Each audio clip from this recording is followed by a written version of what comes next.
When occasionally it would happen that enemy aircraft met in the air, the event would usually be observed with a friendly wave exchanged between crews.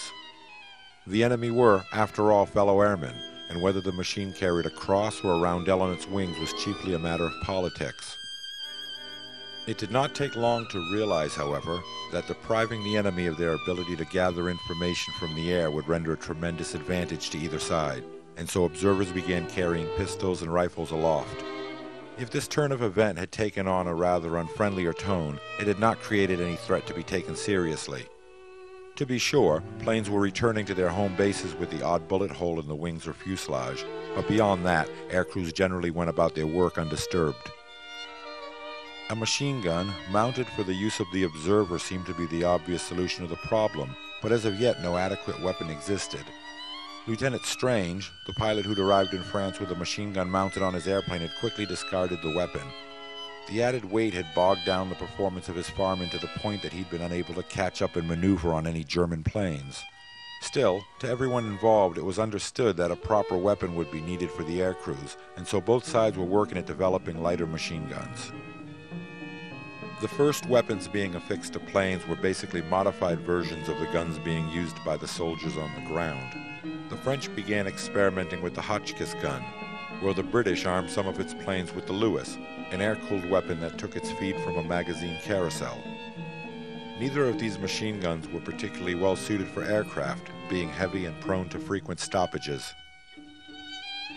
There was also considerable interest in developing the airplane as a weapon to drop bombs. In the opening weeks of the war, German Zeppelins had been used to drop bombs on targets in Belgium and France.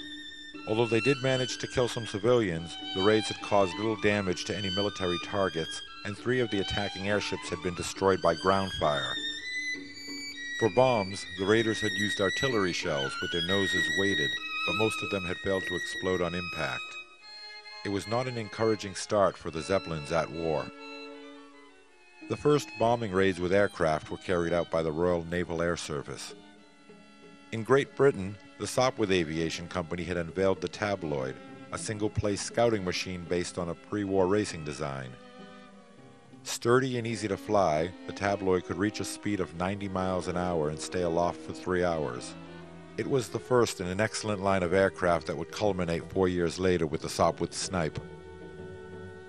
On September 22nd, a Royal Naval flight of 4 Tabloids had been sent from their base in Antwerp to bomb the Zeppelin sheds in Dusseldorf. Only one machine, piloted by Flight Lieutenant R.L.G. Marix, had managed to make the 100-mile flight to the German target.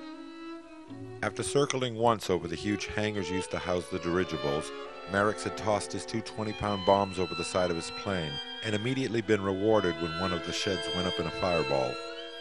The L-9, a brand new airship, was destroyed, and the British pilot flew home with the knowledge that another military use for the airplane had been confirmed.